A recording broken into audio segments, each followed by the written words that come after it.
할렐루야. 사랑과 은혜가 충만하신 하나님, 은혜와 사랑에 감사합니다. 주님께서 사랑하여 주셔서 오늘 또 이렇게 3일 또한 아버지 저녁 예배로 하나님 앞에 영광 돌릴 수 있도록 은혜 내려주신 하나님 감사합니다. 하나님, 우리들 오늘도 지은 모든 죄악들은 이 시간 예수 그리스도의 십자가의 보혈에 피로 정결하게 씻어주시옵소서. 이 시간 오직 거룩하신 하나님 앞에 진리의 영이신 성령으로 예배하는 시간 되게 도와주시옵소서. 이 시간 또한 부족한 종을 단위에 세우셨사오니 모든 허물들은 십자가 뒤에 감춰주시고 이 시간 예수 그리스도만 증거되게 도와주시옵소서. 모든 걸 주님께 맡기오며 거룩하신 예수 그리스도의 이름으로 기도합니다. 아멘.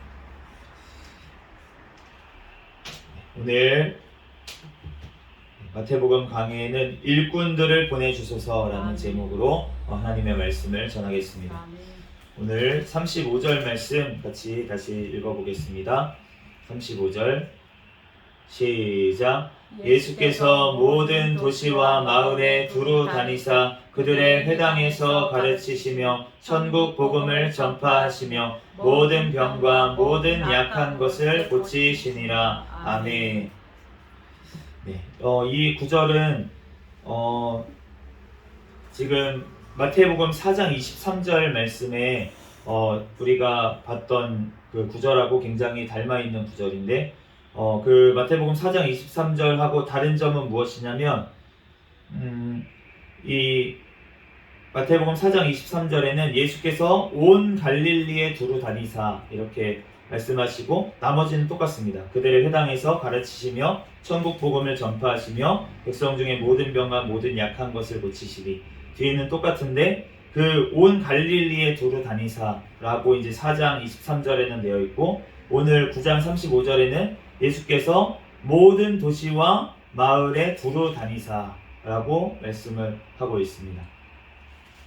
예수님 4장 23절 말씀에는 이제 예수님께서 공생애를 시작하시고 얼마 되지 않았을 시절이고 이제 갈릴리로부터 이제 시작을 한 순간이었어요. 그래서 이제 온 갈릴리에 두루 다니시면서 가르치시고 그렇게 천국 복음을 전파하시면서 그러면서 그 제자들을 그때 이제 불렀던 것을 알 수가 있는데 그리고 나서 이제 마태복음 5장부터 지금 산상수훈 말씀이 7장까지 나와 있었고 그리고 나서 이제 8장과 지금 9장 말씀에 예수님께서 이 말씀대로 다니시면서 정말 회당에서 가르치시고 천국 복음을 전파하시고 모든 병들을 약한 것들을 고치신 그런 기적들의 기사들이 그렇게 나와 있는 것을 알 수가 있습니다. 그래서 이런 샌드위치 형식으로 이렇게 지금 말씀을 하고 있는데 그런데 이렇게 샌드위치가 되어 있으면 위아래가 똑같잖아요. 그런데 그게 아니고 지금 점점 확장되어지는 모습으로 되어 있습니다. 예수님께서 갈릴리 지역에 다니시다가 이제는 이스라엘 모든 지역과 모든 도시 마을에 가셔서 이 지금 천국 복음을 회당에서 가르치시고 또 천국 복음을 전파하시고 병들을 고치시는 이러한 사역의 지경이 지금 점점 넓어지고 있다는 것입니다. 우리가 우리 새생명 교회도 주님께서 지경을 점점 넓혀 주실 줄 믿습니다. 아멘. 우리가 하나님께서 처음부터 막 우리가 감당할 수가 없어요, 사실은. 우리가 하나님께서 우리에게 맡겨주신 그 자리에서 우리가 매일매일 최선을 다해서 나아갈 때 하나님께서 점점 우리가 자라나는 대로 성장하는 만큼 주님께서 우리에게 더 많은 것들을 맡겨주실 줄로 믿습니다. 아멘. 주님께 우리가 능력을 받아야지만 우리가 될 줄로 믿습니다.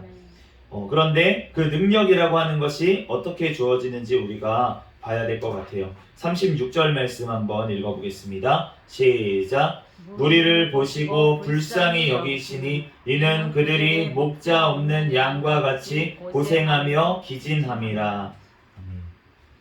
예수님께서 이 사역을 감당하시면서 그 마음에 어떠한 마음이셨냐면 무리를 보시고 불쌍히 여기셨다는 거예요. 예수님께서는 그 마음에 불쌍히 여기다. 지난 시간에 살펴본 것처럼 이 말씀은 긍휼히 여기다 라는 그 단어, 똑같은 단어인데 그런데 주님께서 불쌍히 여기시고 긍휼히 여기시기 때문에 이제 무리를 보시면서 그렇게 사명을 감당하시는 그 마음 속에는 이 긍휼한 마음이 있었다는 거예요. 아멘.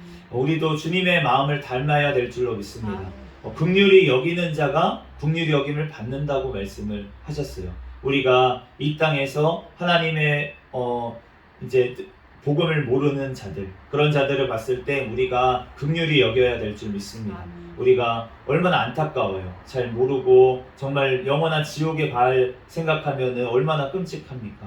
그런데 우리가 그 모습을 보면서 우리가 긍휼히 여기는 마음을, 우리가 예수님의 마음을 우리가 달라고 우리가 기도해야 될 줄 믿습니다. 그런데 예수님께서 그들을 긍휼히 여기신 이유가 무엇이냐면 그들이 목자 없는 양과 같이 고생하며 기진합니다. 목자 없는 양.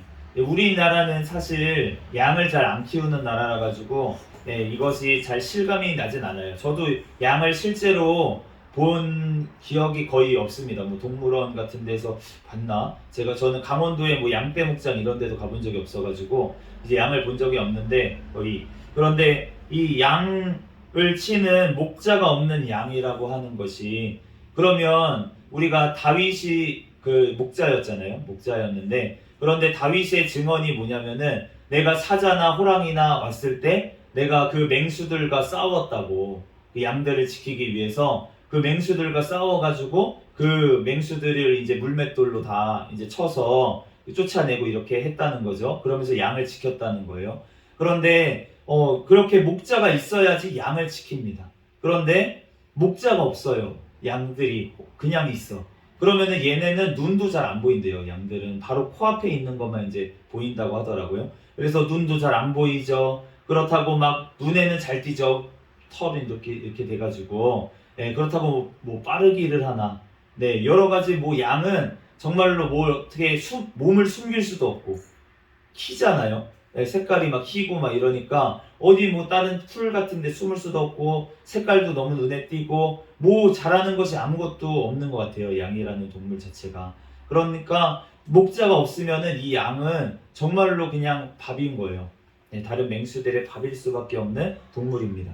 그렇기 때문에 그들의 지금 모습을 예수님께서 바라봤을 때 그 모습이, 무리들의 모습이 목자 없는 양과 같이 그렇게 고생하고 기진하는, 주인 없는 그런 양과 같이 정말 사단에 그렇게 정말 먹잇감이 돼서 그렇게 살아가고 있던 그런 무리 가운데 그들을 불쌍히 여기셨다는 것입니다.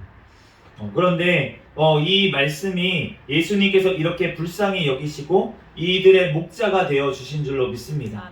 이 말씀은 모세로부터 주님께서 예언하신 말씀이에요. 민수기 27장 15절부터 말씀에 보면은 이제 모세는 가나안 땅에 못 들어가게 됐습니다.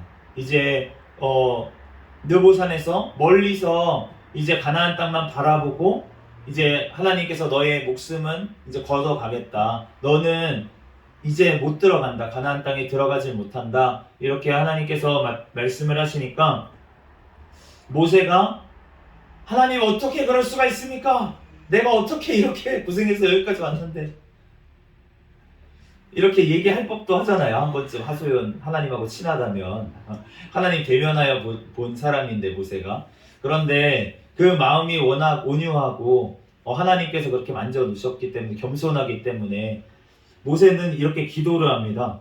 모세가 여호와께 여짜와 이르되 여호와 모든 육체의 생명의 하나님이여 원하건대 한 사람을 이 회중 위에 세워서 그로 그들 앞에 출입하며 그들을 인도하여 출입하게 하사 여호와의 회중에 목자 없는 양과 같이 되지 않게 하시옵소서.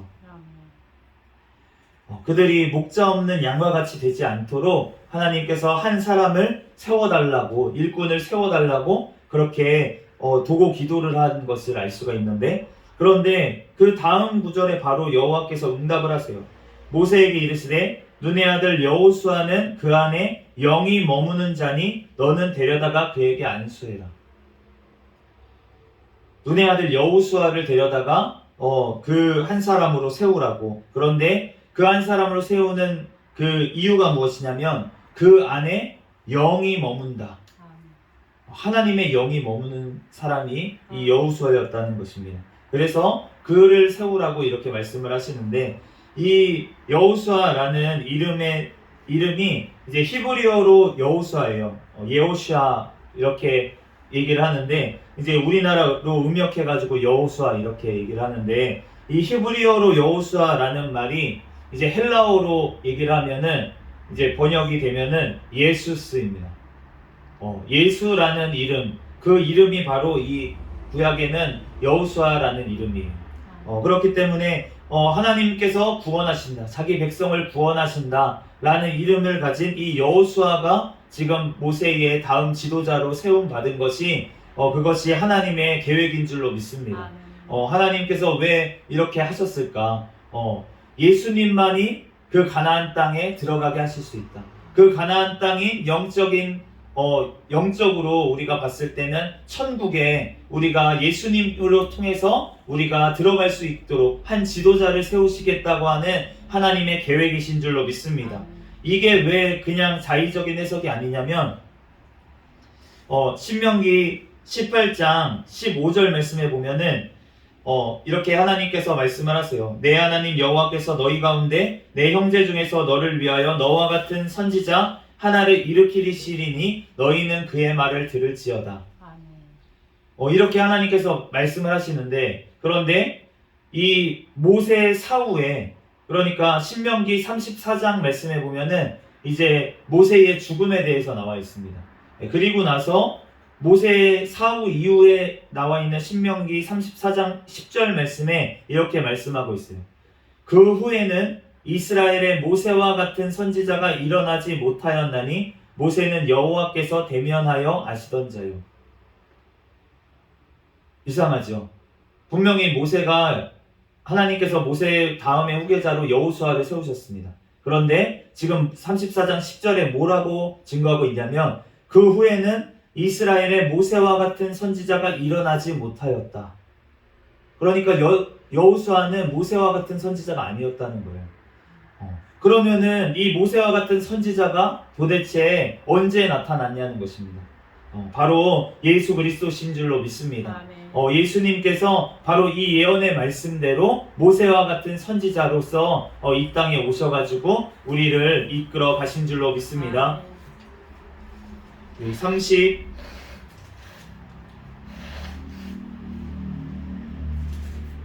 37절 말씀 같이 읽겠습니다. 시작. 이에 제자들에게 이르시되 추수할 것은 많되 일꾼이 적으니. 38절까지 읽겠습니다. 그러므로 추수하는 주인에게 청하여 추수할 일꾼들을 보내주소서 하라 하시니라. 아멘. 주님께서 이제 제자들에게 무리가 이렇게 불쌍히 여기시면서 이제 혼자서 사역하시기면 안 되겠다라고 이제 생각을 하셨어요. 그러면서 제자들에게 뭐라고 하시냐면 추수할 것은 많은데 일꾼이 적으니까, 그러니까 추수하는 주인에게 청하여 추수한 일꾼들을 보내주셔서라고 너네가 기도해라 라고 제자들에게 말씀을 하셨습니다. 여기서 물론 이 제자들은 지금 12명의 제자들만은 아니었을 거예요. 더 많은 제자들이 있었을 것입니다. 그런데 그 제자들에게 주님께서 추수할 것은 많은데 일꾼이 적다라고 얘기를 하시는 거예요. 그 예수님 따르던 무리가 많이 있었을 텐데 그런데 왜 일꾼이 없었을까? 라고 하면은 주님께서는 참된 일꾼을 찾으시는 줄로 믿습니다. 진짜 예수님과 같은 마음을 가진 일꾼, 그 무리를 보면서 불쌍히 여길 만한 그러한 일꾼들을 주님께서는 찾으시는 줄로 믿습니다. 그렇기 때문에 그 일꾼들이 너무나도 적다는 거예요. 그러한 마음을 가지고 있는 자가 너무나도 적다고 말씀을 하시는 것입니다. 주님의 마음으로 정말 전하고 주님의 마음으로 복음을 들고 나갈 자가 너무나도 없다고, 그러니까 그러한 자를 보내달라고 너네가 기도해라 라고 그렇게 말씀하신 줄로 믿습니다. 그런데 이렇게 말씀하신 이유가 또 한 가지가 무엇일까요? 너네가 그러한 일꾼이 되어라 라고 하시는 말씀인 줄로 믿습니다. 너무나도 없어, 일꾼이 없어. 저희 있지 않습니까? 일꾼이 없어. 일꾼이 없어. 주님께서 제자들을 보면서도 일꾼이 없는 거예요. 너무나도 없었다는 것입니다. 10절 말씀, 10장 1절 말씀 같이 읽어보겠습니다. 시작. 예수께서 그의 12제자를 부르사 더러운 귀신을 쫓아내며 모든 병과 모든 약한 것을 고치는 권능을 주시니라. 아멘. 예수님께서 그 중에서 12를 세우셨습니다. 그 제자 중에 12를 뽑아서 주님께서 일꾼으로 지금 세우셨는데, 그런데 이 부르시면서 무엇을 주셨냐면 귀신을 쫓아내는 권능과 모든 병과 약한 것을 고치는 권능을 지금 주신 것을 알 수가 있습니다. 그런데 예수님께서 주시지 않은 게 있어요. 지금 무엇을 안 주셨을까요? 예수님의 사역 중에서 예수님의 대표적인 사역이 세 가지가 있었습니다. 회당에 들어가서 가르치시고, 천국 복음을 전파하시고, 그 다음에 모든 병과 모든 약한 것을 고쳐셨다, 이렇게 말씀을 하셨는데, 회당에서 가르치시는 것, 그리고 지금 천국 복음을 전파하는 것은 시키지 않으셨어요. 그냥 능력을 주셨습니다. 어떤 능력을 주셨냐면 더러운 귀신을 쫓아내고 병을 고치는 능력을 주셨어요. 그러면서 이들에게 이제 하나님께, 예수님께서 나중에 이제 파송하는 10장 뒤에 나오는데, 그런데 이 12명의 사도의 이제 이름이 나옵니다. 우리 2절부터 4절까지 한번 말씀 읽어보겠습니다. 시작. 12사도의 이름은 이러하니 베드로라 하는 시몬을 비롯하여 그의 형제 안드레와 세베대의 아들 야고보와 그의 형제 요한, 빌립과 바돌로메, 도마와 세리 마테, 알페오의 아들 야고보와 다데오, 바나나인 시몬 및 가룟 유다 곧 예수를 판 자라. 12명, 그 중에서 고르고 뽑았을 거 아닙니까? 예수님께서 고르고 뽑은 제자들입니다. 그런데 그 12명의 제자들의 면면을 지금 보면은 이 베드로라 하는 시몬, 우리가 잘 아는 그 베드로, 그리고 형제 안드레, 안드레는 원래 세례 요한의 제자였다고 이제 알려져 있고, 그리고 요한도 마찬가지였어요. 그 세베대의 아들 야고보와 요한 중에 그 요한도 이제 빌립과 바돌로메, 그리고 도마와 세리 마테. 지금 이 마태복음에만 세리 마테라고 되어 있고, 다른 마가복음하고 누가복음에는 그냥 마테라고 되어 있습니다. 이 마태복음을 지금 마테가 썼잖아요. 그런데 자기를 세리라고 꼭 붙여가지고 얘기하는 것을 알 수가 있어요. 그러니까 자기가 그만큼 부족한 자다, 내가 사도의 사명을 감당하기 너무나도 부족한 자라는 것을 그렇게 계속 나타내려고 본인을 낮추는, 그렇게 자신의 죄패를 붙이고 가는, 나는 세리밖에 안 되는 사람이다, 나 세리였던 사람이다, 이렇게 말하는 모습을 또한 볼 수가 있습니다. 알페오의 아들 야고보와 다데오, 그리고 가나나인 시몬. 이 가나나인이라는 뜻이 이 아람어로 이제 열심당원이라는 뜻입니다. 이 열심당원은 그 당시에 뭐냐면은 독립운동을 하던 사람들이에요. 이 지금 로마의 치하에 있었기 때문에 이스라엘이 그 당시에, 그러니까 우리나라로 치면은 그 독립운동을 했던 그런 사람들이 이제 열심당원이었습니다. 그래서 이 가나나인 시몬, 그리고 가룟 유다, 너무나도 우리가 잘 아는 예수를 팔아넘긴 그 가룟 유다가 지금 12사도의 이름에 올라와 있습니다. 지금 면면을 살펴보면 마태는 어떤 사람입니까? 세리면 우리나라로 치면 친일파라고 했죠. 로마에다가 세금을 바치는데 이스라엘 백성에게 세금을 걷어서 로마에 바치니까, 우리나라로 치면은 우리나라 사람들한테 세금을 걷어가지고 일본에 바치는 그러한 일을 했던 사람이 지금 세리라는 거예요. 그런데 예수님의 제자 중에 세리도 있고 열심당원도 있습니다. 세리도 있고 열심당원도 있어요. 주님께서는 그 사람의 차별을 두지 않으시는 줄로 믿습니다. 그래서 저는 이 우리나라의 독립 역사를 보면서도 그런 생각을 많이 했어요. 이 말씀을 보면서 예수님의 제자 중에도 어떠한 자는 세리 중에 뽑으셨고, 어떠한 자는 열심당원 중에 주님께서 뽑으셨는데, 그러면은 우리나라 그 일제시대에도 예수님을 믿는 사람 중에 친일파라고 우리에게 알려져 있지만 그 중에도 예수님의 제자가 있지 않았을까? 라는 저는 생각이 듭니다.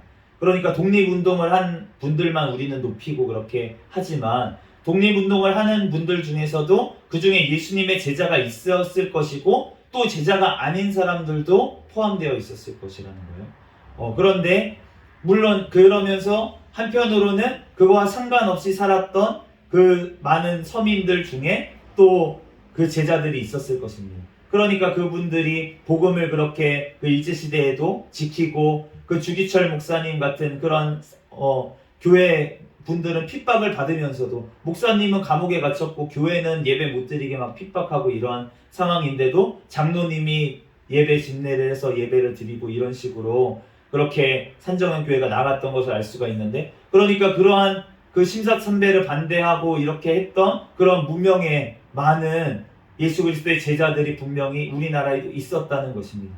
그러니까 주님께서 우리 교단 전체적으로 봤을 때는 너무나도 하나님 앞에 그 죄송한 신사참배의 죄를 지었어요. 교단 전체적으로 이거는 저희가 속해 있는 장로교단도 마찬가지고 그렇게 장로교단 중에서도 그래서 갈라져가지고 나중에 이제 분열이 되는 그러한 일들이 안타까운 일들이 많이 벌어졌는데 그런데 그러한 역사를 보면 우리가 그러한 우상숭배를 주장했던 그러한 역사가 우리가 부끄러운 역사가 있는데 그런데 그러한 분들 중에도 하나님께서 분명히 나중에 회개하고 하나님 앞에 다시금 하나님께서 세워주신 분들이 또 있다는 것입니다.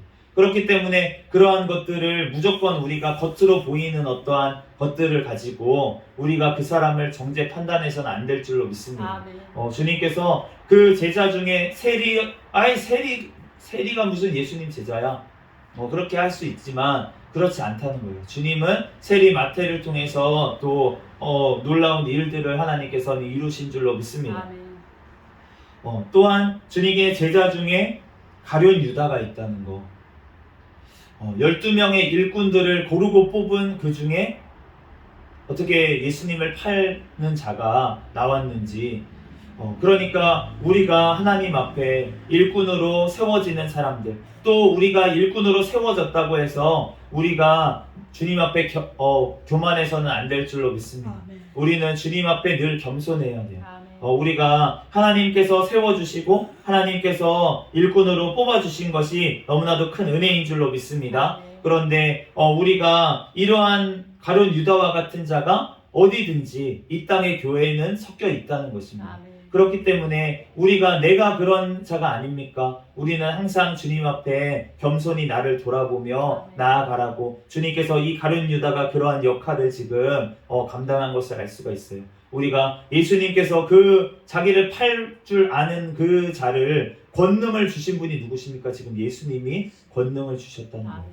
그러므로 우리가 예수님은 알면서도 그렇게 다 했다는 것입니다. 알면서도 자기를 팔 줄 알면서도 유다에게 그렇게 선대하신 것을 알 수가 있는데 하나님께서 또한 사용하신 것을 알 수가 있어요.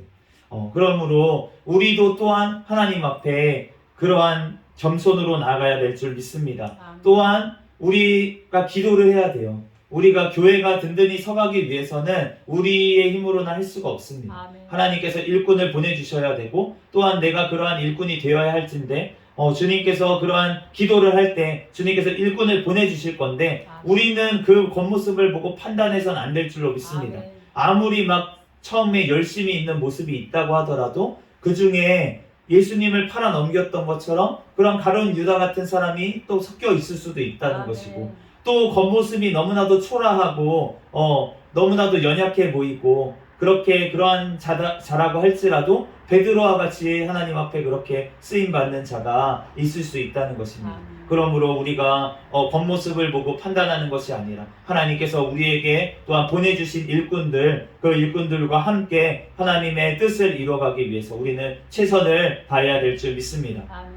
제가 부끄러운 고백을 하나 하자면 오늘 이제 전도를 이제 새벽 예배 끝나고 집에 이제 돌아가는 길에 전도지를 이만큼 챙겨가지고 들고 갔어요.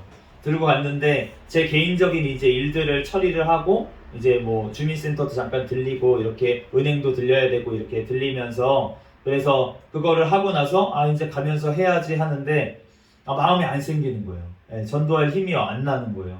제 마음이 안 내키는 거예요. 그래서 그냥 전도지만 이렇게 무겁게 들고서는 그대로 뚜벅뚜벅 집까지 그냥 갔습니다. 그래서 그러한 모습을 보면서 제가 너무나도 이 오늘 본문 말씀이 일꾼들을 보내주셔서 하나님, 나로 부족합니다. 내가 이렇게 열심히 하는데도 하나님 부족합니다. 일꾼들을 더 보내주시옵소서. 이렇게 설교단에서 얘기를 하고 싶은데, 그런데 저의 지금 수준과 저의 지금 모습을 보면은, 그러면 주님, 나를 일꾼으로 좀 만들어 주시옵소서. 하나님 쓰시기에 정말 주님 쓰시기에 너무나도 좋은 일꾼, 주님 마음 시원하게 해드리는 일꾼, 그런 일꾼이 되게 해주시옵소서 라는 기도가 먼저 해야 되는 저의 모습을 오늘 보게 됐습니다. 주님 앞에 이러한 일꾼들, 하나님께서 딱 저를 보면서 이렇게 탄식하실 것 같아요. 추수할 것은 많되 일꾼이 적구나. 용성아. 그렇게 말씀하실 것 같아요. 주님 앞에 정말로 그러한 주님 보시기에 정말 주님의 마음으로 긍휼히 여기는 마음, 그러한 마음을 주님 저에게도 허락하여 주셔서 주님 그러한 주님께서 맡겨주신 사명, 주님의 마음으로 주님께서 또한 주신 능력으로 나아가서 하나님의 복음을 전하며 하나님의 사명을 잘 감당하는 제가 될 수 있도록 위해서 함께 기도해 주시기를 바랍니다. 우리들 그러한 일꾼들이 우리가 먼저 되기를 바라고, 또한 주님께서 그러한 일꾼들을 또한 보내줄 수 있도록, 또 우리 성도들이 그러한 일꾼들이 될 수 있도록 우리들 성령의 능력을 우리 각 성도들에게 부어달라고 기도하는 저와 여러분이 되시기를 예수 그리스도의 이름으로 축복합니다. 잠시 기도하겠습니다.